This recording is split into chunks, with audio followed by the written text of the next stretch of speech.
Isaías capítulo 47. Assenta-te calada e entra nas trevas, ó filha dos caldeus, porque nunca mais serás chamada senhora de reinos. Versículo 5. Os juízos de Deus têm sido derramados sobre a terra desde que a mancha do pecado a corrompeu. A expulsão de Adão e Eva do Éden, a exclusão de Caim, o dilúvio, a destruição de Sodoma e Gomorra, a morte de Nadab e Abiú, as pragas no Egito, os 40 anos de peregrinação israelita no deserto, o cativeiro babilônico, a queda de reinos, tudo aponta para o fim do pecado de uma vez por todas, pelo reino que subsistirá para sempre. Daniel capítulo 2, versículo 44. Um reino que jamais será destruído. Daniel capítulo 7, versículo 14.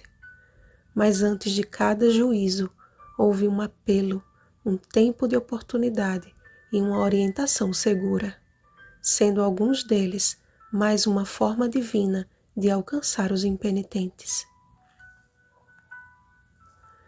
A nossos primeiros pais foi dada a clara advertência: de toda árvore do jardim comerás livremente, mas da árvore do conhecimento do bem e do mal não comerás, porque no dia em que dela comeres, certamente morrerás. Gênesis capítulo 2, versículos 16 ao 17. A Caim foi feito o apelo: se procederes bem, não é certo que serás aceito? Gênesis capítulo 4, versículo 7. Aos antediluvianos foi-lhes dada uma voz profética por 120 anos. A Sodoma e Gomorra, séculos de oportunidade foram dados para que se arrependessem de sua soberba, fartura de pão e próspera tranquilidade, pois que nunca amparavam o pobre e o necessitado. Ezequiel capítulo 16, versículo 49. A Nadab e Abiú foi-lhes conferida a responsabilidade sacerdotal e o privilégio de contemplar os objetos que apontavam para a redenção do mundo, mas levaram fogo estranho perante a face do Senhor, o que não lhes ordenara. Levítico capítulo 10, versículo 1.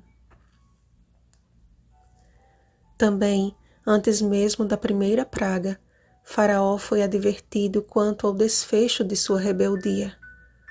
Digo-te, pois, deixa ir meu filho, para que me sirva, mas se recusares deixá-lo ir, eis que eu matarei teu filho, teu primogênito.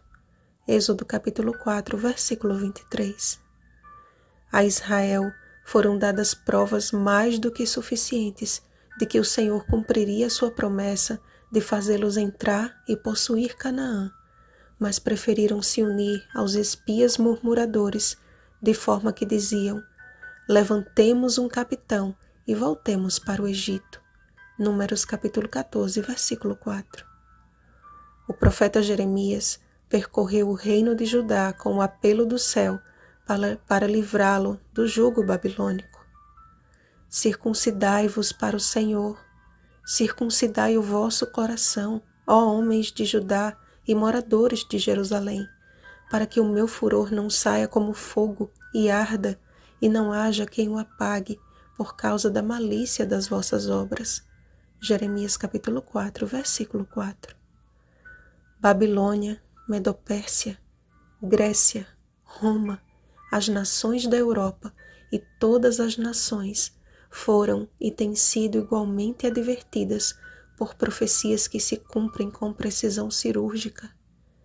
E aproxima-se o dia em que o Senhor tomará vingança e não poupará homem algum que não se apartou dos pecados da Babilônia espiritual. Examinai e dai ouvidos à voz profética de Apocalipse, capítulo 14, versículos 6 ao 12. Logo, os juízos de Deus cairão sobre os ímpios, num momento, no mesmo dia. Quanto ao nosso Redentor, o Senhor dos Exércitos é o seu nome, o Santo de Israel. Ele virá com poder e muita glória para reunir os seus escolhidos dos 4 ventos, de uma a outra extremidade dos céus. Mateus capítulo 24, versículos 30 ao 31. De que lado estaremos? Se até agora não tomaste a sério estas coisas, agora é o tempo de entender que ninguém te salvará se não atenderes ao apelo final. Retirai-vos dela, povo meu, para não serdes cúmplices em seus pecados e para não participardes dos seus flagelos. Apocalipse capítulo 18, versículo 4. O Espírito e a noiva dizem: vem. Aquele que ouve, diga: vem. Aquele que tem sede, venha. E quem quiser, receba de graça a água da vida. Apocalipse capítulo 22, versículo 17. Ouve isto. Lembra-te, pois, de onde caíste. Arrepende-te e volta à prática das primeiras obras. Apocalipse capítulo 2, versículo 5.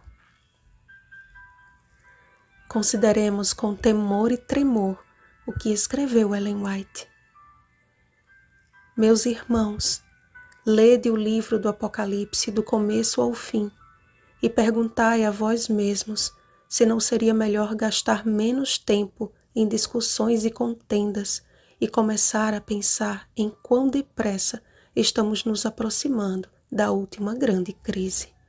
Aqueles que procuram dar a impressão de que não há nenhuma significação especial nos juízos que o Senhor agora está enviando sobre a terra, logo se verão obrigados a reconhecer o que agora eles preferem não perceber.